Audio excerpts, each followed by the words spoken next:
साथियों, स्वागत करते हैं आपका अपने ही चैनल पर। और बताते चलें कि ये पॉलिटिकल साइंस एनसीईआरटी 12वीं की जो एनसीईआरटी की किताब है पॉलिटिकल साइंस की, उस पर आधारित ये जो प्रश्न है ये बिहार बोर्ड के द्वारा जारी किया गया है। ये काफ़ी पहले, लगभग 4-5 साल पहले का पेपर है, लेकिन पुराने पेपर को सॉल्व करने पर क्या होता है कि क्वेश्चन जो रिपीट होते हैं उसके सही होने के चांसेस ज़्यादा होते हैं। तो जो तैयारी करने वाले बच्चे हैं उनके लिए भी ये वीडियो जो है काफ़ी लाभ होने वाला है। तो आइए इस वीडियो को शुरू करते हैं। पहला प्रश्न है कि ताशकंद समझौता ताशकंद कहाँ है? उज्बेकिस्तान की राजधानी है, याद रखेंगे। उज्बेकिस्तान की राजधानी है, मध्य एशिया का देश है, ये मध्य एशिया का है। और यहाँ पर जब लाल बहादुर शास्त्री, ठीक है ना, लाल बहादुर शास्त्री इस मीटिंग में गए हुए थे अपने देश का प्रतिनिधित्व करने के लिए, तो वहीं इनकी मृत्यु हो जाती है 10 जनवरी 1966 को, ये जो समझौता हुआ था। अगला क्वेश्चन पूछा है कि भारत में हरित क्रांति क्या था? ये कृषि जो खाद्यान्नों के उत्पादन को बढ़ाने के लिए एक वैज्ञानिक प्रयोग था, और इसमें काफ़ी वैज्ञानिक विधियों का प्रयोग करने से क्या हुआ, खाद्यान्नों में काफ़ी उत्पादन में काफ़ी वृद्धि हुई थी। और ये कब हुआ था? ये 1962 के आसपास में, ये 1962-65 का जो समय था, इसमें इस पर काम किया गया था। और भारत में जो है ना, MS स्वामीनाथन इसके जनक माने जाते हैं। यदि विश्व की बात की जाती है, विश्व में हरित क्रांति का, तो नॉर्मन ई बोरलाग, इसको भी आप याद रखेंगे। ये विश्व हरित क्रांति के जनक हैं, नॉर्मन ई बोरलाग और ये MS स्वामीनाथन भारत में। बताते चलें कि गरीबी हटाओ का जो नारा थे, ये उस समय प्राइम मिनिस्टर थी 1905वीं पंचवर्षीय योजना की ये बात है, 5th, ठीक है ना, 1974 से 78, ये 4 साल की पंचवर्षीय योजना थी। और इसी में गरीबी हटाओ का जब नारा इंदिरा गांधी ने दिया, तो इसके विपक्षी जो लोगों ने क्या कहा, इंदिरा हटाओ का नारा दिया था। ये बहुत ही इंटरेस्टेड, उस समय बहुत ही आपातकाल की स्थिति हुई थी और इंदिरा हटाओ का नारा विपक्ष पार्टी ने दिया था, है ना। अमर्त्य सेन क्या थे, ये और शास्त्री थे, इनको नोबेल पुरस्कार दिया गया था 1998 में, इनको नोबेल पुरस्कार दिया गया था, ये भी आप याद रखेंगे ना। और इनकी जो सरदार पटेल की जो है, नर्मदा नदी जब गिरती है वहाँ गुजरात से अरब सागर में, तो वहाँ केवड़िया जो स्थान है, यहाँ पर सरदार वल्लभ भाई पटेल की जो है प्रतिमा स्थापित की गई है। और इन्हीं के जन्म दिवस को 31 अक्टूबर को क्या किया जाता है, एकता दिवस के रूप में मनाया जाता है। इसको भी आप याद रखेंगे। अगला जो है कि गैर कांग्रेसवाद का नारा किसने दिया? तो राम मनोहर लोहिया ने दिया था, ठीक है। AIDMK जो है वो तमिलनाडु की जो क्षेत्रीय पार्टी है, ठीक है, इसको भी आप याद रखेंगे। और इस पार्टी की स्थापना बताते चले MG रामचंद्रन, है ना, MG रामचंद्रन ने 1972 में किया था, इसको भी आप याद रखेंगे, 1972 में, है ना। अन्ना द्रमुक भी इसको कहा जाता है, अन्ना द्रमुक पार्टी, है ना।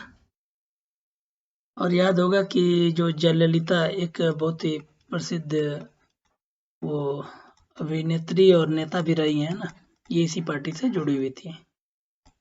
अगला क्वेश्चन पूछा है कि बीजेपी भारतीय जनता पार्टी को किस पार्टी का पुनर्जन्म कहा जाता है? तो भारतीय जनसंघ, जो जनसंघ थी पार्टी, इसी का पुनर्जन्म कहा जाता है। भारतीय जनता पार्टी का 1980 में स्थापना हुआ। अगला क्वेश्चन पूछा है कि दलित पैंथर्स नामक संगठन जो है इसकी स्थापना किस राज्य में हुआ? तो महाराष्ट्र राज्य में, इसको याद रखेंगे आप। विश्व मानवाधिकार दिवस जो है, ह्यूमन राइट्स डे जो है वो 10 दिसंबर को मनाया जाता है। 15 अगस्त को स्वतंत्रता दिवस मनाया जाता है, इसको भी आप याद रखेंगे। और 1 मई को मजदूर दिवस मनाया जाता है, मजदूर दिवस।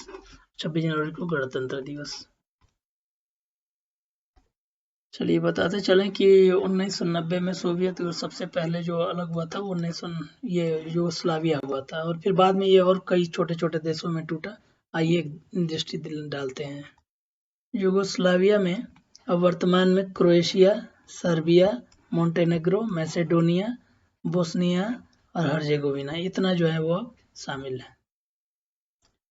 अगला इसमें थोड़ा सा और राजधानियों के बारे में थोड़ा चर्चा कर लें। पोलैंड का जो है वो वार्सा राजधानी होगा।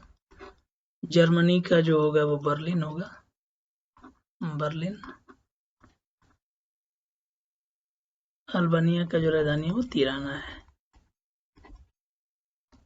चलिए बताते चले, नाटो जो है नॉर्थ अटलांटिक, मतलब जो अटलांटिक महासागर के उत्तर का जो क्षेत्र है उसके जो सदस्य देशों का एक संगठन है नाटो।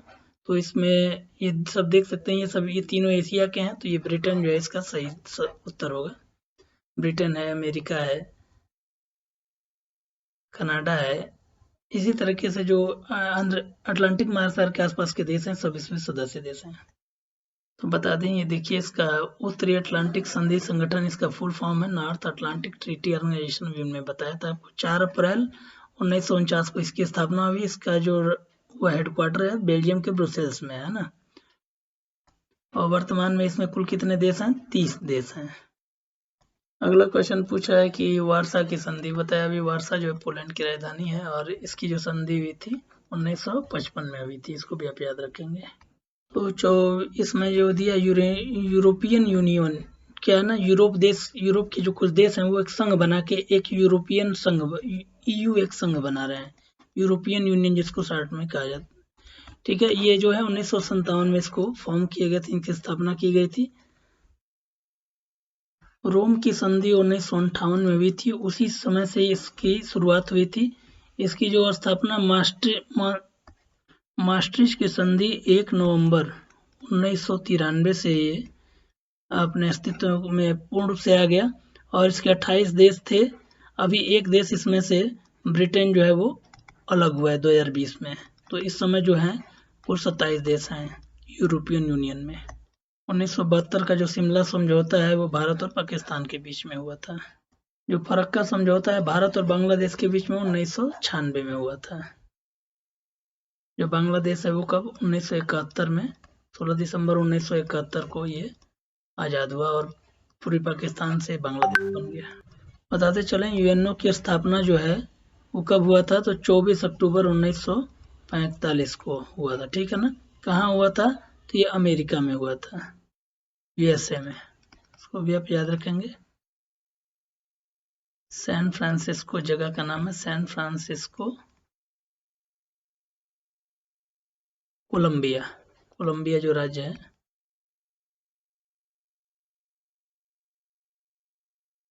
सॉरी, कैलिफोर्निया होगा। ये पश्चिम में जो एक जगह है जो कि सिलिकॉन सिटी के नाम से भी जाना जाता है, कैलिफोर्निया में। इसको भी आप याद रखेंगे, कैलिफोर्निया। और भूगोल वाले लोग जानते होंगे ये क्या है, भूमध्य सागरीय यहाँ पर जलवायु पाई जाती है। अगला क्वेश्चन पूछा है कि विश्व स्वास्थ्य संगठन, इसी को हम WHO भी कहते हैं, जो टीका वगैरह जो लगाने का जो कार्यक्रम चलता है बड़े स्तर पर, जैसे कोरोना में विश्व स्वास्थ्य संगठन की बड़ी मुख्य भूमिका थी। और इसका जो मुख्यालय वो कहाँ है? जेनेवा में है। ठीक है ना। और इसकी स्थापना जो हुई थी 7 अप्रैल 1948 को हुई थी। एक इसी कारण 7 अप्रैल को क्या माना जाता है? विश्व स्वास्थ्य दिवस। पेरिस में क्या है? पेरिस में यूनेस्को का मुख्यालय है। हेग में क्या है? तो अंतर्राष्ट्रीय न्यायालय का मुख्यालय, अंतर्राष्ट्रीय न्यायालय। ठीक है ना। और WTO का मुख्यालय और IMF का मुख्यालय कहाँ है? ये न्यूयॉर्क में है। माफ कीजिएगा, ये न्यूयॉर्क नहीं बल्कि ये वाशिंगटन DC में था। ठीक है ना। ये न्यूयॉर्क अमेरिका का एक बड़ा शहर है और ये वाशिंगटन DC में है। वाशिंगटन, ये जो अमेरिका की राजधानी है वाशिंगटन DC, इसको याद रखेंगे। और यहाँ पे WTO और IMF दोनों का जो है मुख्यालय स्थापित है। अगला क्वेश्चन पूछा है कि किसने कहा था कि साम्राज्यवाद पूंजीवाद का अंतिम चरण है? ये VI लेनिन ने कहा था। ये सोवियत संघ से संबंधित थे। ठीक है ना, रूस से। अगला क्वेश्चन पूछा है कि कुवैत को किस राज्य के अवैध चंगुल से मुक्त कराया गया? तो अमेरिका ने इसको मुक्त कराया था इराक की राजधानी बगदाद। और यहाँ पर सद्दाम हुसैन नाम के वो थे, शासक थे, सद्दाम हुसैन। और इनके ही चंगुल से मुक्त कराया गया। ईरान की राजधानी तेहरान, याद रखेंगे। पाकिस्तान का इस्लामाबाद। और ये रूस को सोवियत संघ भी कहते हैं ना। भारत में नई आर्थिक नीति की जो शुरुआत है 1991 में नरसिम्हा राव के शासन में हुई थी, है ना। और वैश्वीकरण, जो इसका जो मूल मंत्र था, वैश्वीकरण के सिद्धांत पे ये शुरुआत की गई थी। अगला क्वेश्चन पूछा है, भूमंडलीकरण का किस विचारधारा पर टिका है? तो उदारवाद, लिबरलिज्म पे, उदारवाद। तो ये प्रश्न पत्र यहीं समाप्त हुआ। अगला क्वेश्चन है कि कांग्रेस के युवा तुर्क जो नेता में चंद्रशेखर, जो कि बलिया के रहने वाले थे, और ये बहुत ये प्रधानमंत्री भी रह चुके हैं ना, प्रधानमंत्री। कब रहे ये, कब से कब रहे? तो ये 90 से 91 के दशक में, 90 से 91 के बीच में ये प्रधानमंत्री रहे। बताते चलें कि लाल बहादुर शास्त्री जो थे, ये 1964 से 66, ठीक है ना, 1964 से 66, और 1966 के ताशकंद समझौते में इनकी मृत्यु हो जाती है। इस समय भारत में कौन सी दलीय व्यवस्था है? ठीक है, तो यहाँ पे कौन सी दलीय व्यवस्था? तो यहाँ बहुदलीय, यहाँ पे कई दल हैं, तो ये बहुदलीय व्यवस्था है। तो चलिए एक नज़र डालते हैं राष्ट्रीय पार्टियों पर। भारत में कुल इस समय 8 राष्ट्रीय नेशनल लेवल की जो पार्टी हैं। तो पहली जो सबसे अधिक हुआ है, 1980 में बीजेपी का गठन हुआ था। बहुजन समाज पार्टी जो कांसीराम के द्वारा गठित किया था, तो 1984 में इसका गठन हुआ था। मार्क्सवादी कम्युनिस्ट पार्टी, ये पुरानी पार्टी है, 1964 में इसका गठन हुआ था। देखेंगे एक है माकपा, इसको हम बोलते हैं CPM, 1964 में। एक भारतीय कम्युनिस्ट पार्टी CPI, ये 1925 से है, ये भी पुरानी पार्टी है। और सबसे पुरानी पार्टियों में से जो है वो INC, Indian national Congress, 1985। NCP जो है 1999 में, ये राष्ट्रवादी कांग्रेस पार्टी है। और तृणमूल कांग्रेस 1998 में, TMC जो वेस्ट बंगाल की पार्टी है, तृणमूल कांग्रेस, ममता बनर्जी। और नेशनल पीपुल पार्टी, ये जो पूर्वोत्तर में है, 2013 में इसका गठन हुआ था। तो कुल इस प्रकार से 8 राष्ट्रीय पार्टियां हैं। अगला क्वेश्चन है कि धारा 370, अनुच्छेद 370 या धारा 370 भी लिख सकता है, तो इसका संबंध कहाँ से है? जम्मू कश्मीर से है। बताते चलें, ये 5 अगस्त 2019 को समाप्त कर दिया गया। धारा 370 है, उसको समाप्त कर दिया गया। बताते चलें 31 अक्टूबर 5 अगस्त 19 को ये समाप्त हुआ था, धारा 370। और 31 अक्टूबर वही सरदार वल्लभ भाई पटेल के जन्म दिवस पर 2019 को जम्मू कश्मीर को 2 केंद्र शासित प्रदेशों में, लद्दाख और जम्मू और कश्मीर, ये दोनों को अलग अलग बांट दिया गया था। अगला क्वेश्चन पूछा है कि डॉक्टर श्यामा प्रसाद मुखर्जी किस दल के नेता थे? तो ये भारतीय जनसंघ के थे। अगला क्वेश्चन पूछा है कि जहाँ कश्मीर के भारत में विलय पत्र पर हस्ताक्षर किसने किया था? तो राजा हरि सिंह वहाँ के ये शासक थे। अगला क्वेश्चन है कि 1956 में भारतीय राज्यों के पुनर्गठन का आधार तो क्या बना? भाषा बना, है ना। 1953 में जो है वो आंध्र प्रदेश का गठन हुआ था। सबसे पहला जो राज्य बना था वो आंध्र प्रदेश बना था। और 1953 में ही राज्य पुनर्गठन आयोग का गठन भी किया गया था, 1953 में। अगला क्वेश्चन पूछा, स्वतंत्र भारत के प्रथम गृह मंत्री कौन थे? तो सरदार वल्लभ भाई पटेल थे। ये अपने दृढ़ निश्चयों के कारण बहुत जाने जाते थे। इन्होंने ऑपरेशन पोलो चलाया था हैदराबाद को मुक्त कराने के लिए 1948 में। अगला क्वेश्चन पूछा कि गोवा जो है वो भारतीय संघ का राज्य किस वर्ष हुआ? तो ये 1987 में हुआ था। 56वां संविधान संशोधन, कॉन्स्टिट्यूशन अमेंडमेंट। और ये 1961 में ये पुर्तगालियों को यहाँ से बाहर निकाल दिया गया, याद रखेंगे, 1961 में। और 87 में जाके ये 56वां जो संविधान संशोधन था, उससे इसको पूर्ण राज्य का दर्जा दिया गया। पूछा है कि भारत में कुल कितने संघ शासित प्रदेश हैं? तो 8 संघ शासित हो गया और प्लस 28 राज्य, कुल इस समय कितने हैं? 36। इसको याद रखेंगे, 8 केंद्र शासित प्रदेश हैं। भारत की जो अर्थव्यवस्था है वो किस प्रकार की है? तो ये मिश्रित अर्थव्यवस्था है। यहाँ पर पूंजीवादी व्यवस्था भी है, मतलब निजी क्षेत्र के भी लोग हैं, जो प्राइवेट व्यवस्था वाले भी लोग हैं, प्राइवेट उद्योगपति भी हैं, और जो सरकारी व्यवस्था भी है। तो ये मिश्रित है, यहाँ की अर्थव्यवस्था किस प्रकार की मिश्रित है। अगला क्वेश्चन पूछा है कि तृतीय पंचवर्षीय योजना 5 वर्ष के लिए योजना आयोग जो है वो अपना योजना बनाता था। तो योजना आयोग पहला जो पंचवर्षीय योजना थी 51 से 56 थी, ये पहली हो गई, फर्स्ट का टाइम हो गया। 56 से 62 जो हो गया वो दूसरा हो गया। 56 से 61 जो हो गया वो दूसरा हो गया, और ये तीसरा 61 से 66। अगला क्वेश्चन पूछा है कि खाद्य संकट से सबसे अधिक प्रभावित राज्य कौन सा था। तो ये इसका उत्तर जो हो जाएगा वो बिहार।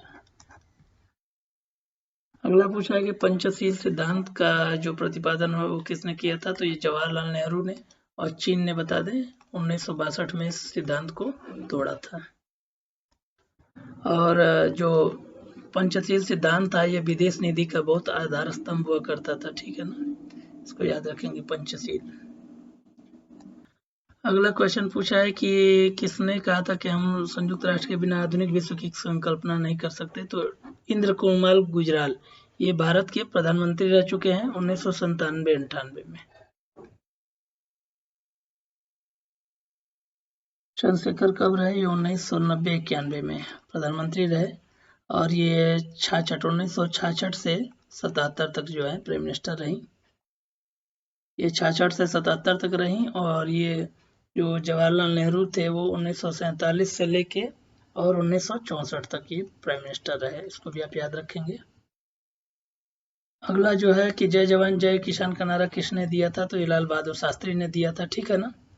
और मोरारजी देसाई भी 1977 से 79 के बीच में ये भी प्राइम मिनिस्टर रह चुके थे, इसको भी आप याद रखेंगे। जय किसान, जय जवान जय किसान, और जय विज्ञान का नारा, जय विज्ञान भी इसमें जोड़ देगा। तो ये तीनों जो मिला के हो जाएगा तो ये अटल बिहारी वाजपेयी ने इस नारा को दिया था। और जय जवान जय किसान जय विज्ञान और जय अनुसंधान यदि कह दिया जाए तो ये हो जाएंगे वर्तमान में जो हमारे प्राइम मिनिस्टर हैं, इन्होंने दिया था, नरेंद्र मोदी ने, इसको भी आप याद रखेंगे। अगला क्वेश्चन पूछा है कि लाल बहादुर शास्त्री का निधन कब हुआ। तो 11 जनवरी 1966 ताशकंद में हुआ था, इसको भी आप याद रखें, ताशकंद। अगला क्वेश्चन पूछा है कि किस हाई कोर्ट ने इंदिरा गांधी के चुनाव को अवैध करार दिया था। तो इलाहाबाद हाई कोर्ट ने। अगला क्वेश्चन पूछा है कि बिहार आंदोलन का नेतृत्व किसने किया था। तो कर्पूरी ठाकुर ने। अगला क्वेश्चन है कि इंदिरा गांधी ने भारत की आपातकाल की घोषणा कब की। तो 5 जुलाई 1975, इमरजेंसी। अगला क्वेश्चन बहुत ही ऐतिहासिक क्वेश्चन है कि सर्वप्रथम किस राज्य ने महिलाओं को 50% आरक्षण दिया, ठीक है ना, हर चीज में आरक्षण 50%। तो ये बिहार ने दिया था, बिहार ने शुरुआत किया था। अगला क्वेश्चन पूछा है कि भारतीय किसान यूनियन किस प्रदेश के किसानों का संगठन था। तो उत्तर प्रदेश और हरियाणा का जो मिला हुआ है भाग, पश्चिमी उत्तर प्रदेश और हरियाणा, तो इसमें भाकियों का बहुत ज्यादा प्रभुत्व बताया ना। अभी मैं क्वेश्चन के बारे में चर्चा किया था, गोवा पर किस विदेशी राज्य का। तो बताते चले पुर्तगालों का था। 1961 में इनको बाहर निकाला गया। और बताते चले पुर्तगाल सबसे पहले और आने वाले और सबसे बाद में जाने वाले, ध्यान देंगे, सबसे पहले ये आए थे और सबसे बाद में ये गए, इसको याद रखेंगे। भारत आने वालों का कौन क्या था। तो पुर्तगाली, सबसे पहले पुर्तगाली आए, फिर इसके बाद डच जो नीदरलैंड के निवासी थे, हॉलैंड वाले, उनको डच, इसके बाद अंग्रेज आए, और अंग्रेजों के बाद जो थे फ्रांसीसी आए। सबसे पहले ये पुर्तगाली आए थे और सबसे बाद में ये गए। अगला क्वेश्चन है कि तेलंगाना जो वर्तमान में जो उस समय नया राज्य बन रहा था, तो ये आंध्र प्रदेश से, ठीक है ना, आंध्र प्रदेश से ये अलग होकर बना। और जो आंध्र प्रदेश की प्राचीन राजधानी थी हैदराबाद, वो अब तेलंगाना की रह गई है ना, इसको याद रखेंगे। और ये कब बना। तो 2 जून 2014 को। आंध्र प्रदेश की वर्तमान राजधानी कहाँ हो गई, अमरावती हो गई है। अगला है कि नेशनल कॉन्फ्रेंस जो है ये महबूबा मुफ्ती वाली जो पार्टी है वो कहाँ से संबंधित है। तो ये जम्मू कश्मीर से संबंधित है। और बताते चलें कि इस समय जम्मू कश्मीर के राज्यपाल कौन है, मनोज सिन्हा, जम्मू कश्मीर के उपराज्यपाल हैं। अगला क्वेश्चन पूछा है कि शीत युद्ध के समय पूंजीवादी गुट का, ठीक है ना, नेतृत्व कौन कर रहा था? तो अमेरिका कर रहा था, यूएसए, याद रखेंगे, संयुक्त राज्य अमेरिका। चलिए अगला प्रश्न है कि सोवियत संघ का अंतिम राष्ट्रपति कौन था? तो मिखाइल गोर्बाचोव थे, और 26 दिसंबर बताते चले, 26 दिसंबर 1991 को इस सोवियत संघ का जो है विघटन हुआ है ना, और एक दिन बाद इन्होंने इस्तीफा दे दिया, और 15 राष्ट्र बने थे, 15 देश बने थे इससे अलग होके 1991 में। अगला है कि MBA जो मास्टर ऑफ बिजनेस एडमिनिस्ट्रेशन है, उसकी शुरुआत सबसे पहले कहाँ हुई थी? अमेरिका में हुई थी। अगला क्वेश्चन है कि ऑपरेशन डेजर्ट, डेजर्ट मतलब जो होता है, डेजर्ट टर्म किससे संबंधित है? तो ये जो है वो खाड़ी युद्ध से, डेजर्ट मतलब जो अरब भूमि वाले जो देश हैं, तो प्रथम खाड़ी युद्ध से है। तो बताते चलें कि प्रथम जो खाड़ी युद्ध था 1991-92 के बीच में लड़ा गया है ना, और ये द्वितीय खाड़ी युद्ध जो है 2003, ठीक ना। ये अमेरिका और जो खाड़ी देश जो है इराक पे ज़्यादा इसको इराकी फ्रीडम के नाम से युद्ध लड़ा गया। कारगिल युद्ध जो 1999 में, और ऑपरेशन जो है वो विजय, इसी से संबंधित है। अगला किस देश ने 2003 में संयुक्त राष्ट्र संघ से उपेक्षा करके, तो अमेरिका, इराक पर आक्रमण किया था 2003 में, द्वितीय जो खाड़ी युद्ध बताया था ना, द्वितीय खाड़ी युद्ध।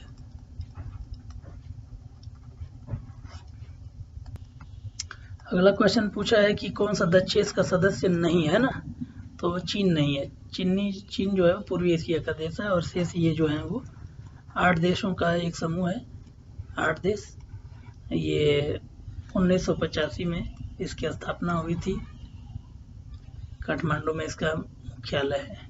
अगला क्वेश्चन पूछा है कि संयुक्त ये सुरक्षा परिषद में कितने अस्थायी सदस्य हैं? तो अस्थायी 10 होते हैं, और 5 जो होते हैं अस्थायी होते हैं, और इनको मिला के कितने हो गए? कुल 15 होते हैं। तो इसको याद रखेंगे, अस्थायी पूछ रहा है कि अस्थायी या कुल पूछ रहा है।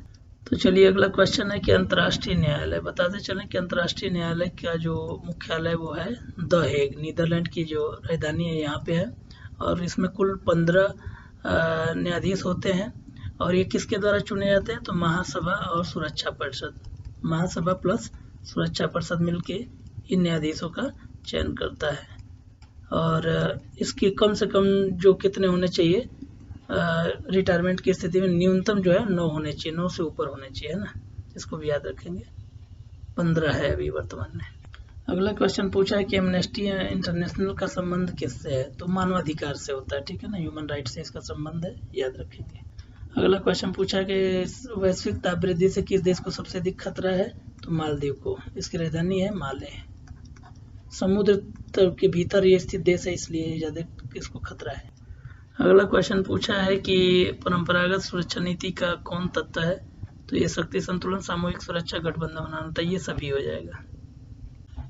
अगला क्वेश्चन पूछा है कि वर्ल्ड सोशल फोरम की प्रथम बैठक किस देश में हुई थी? तो ब्राजील में हुई थी, दक्षिण अमेरिका का देश है, इसकी राजधानी जो है वो ब्राजीलिया है, ये भी याद रखेंगे। केन्या में UNEP, United Nations environmental program, इसकी राजधानी है, और ये केन्या जो है इसकी राजधानी जो है वो नैरोबी है, और ये अफ्रीका का एक देश है, इसको भी याद रखेंगे। पाकिस्तान के बारे में आप जानते ही हैं। अगला क्वेश्चन पूछा है कि वैश्वीकरण से सबसे अधिक प्रभावित कौन हुए? तो वैश्वीकरण में उद्योगपतियों और पूंजीपतियों को काफी फायदा हुआ था, जो गरीब तबका है इससे बहुत ज्यादा प्रभावित हुआ था।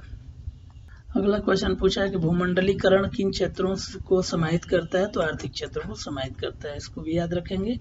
इस प्रकार ये जो वीडियो है वो समाप्त हुआ, और आशा करता हूँ कि आपको ये पसंद आया होगा। तो चैनल को सब्सक्राइब यदि नहीं किए होंगे तो ज़रूर सब्सक्राइब कर लेंगे, और वीडियो को अच्छा लगा हो तो लाइक करें, और कमेंट करके ज़रूर बताएं कि ये वीडियो कैसा था, है ना। जय हिंद दोस्तों।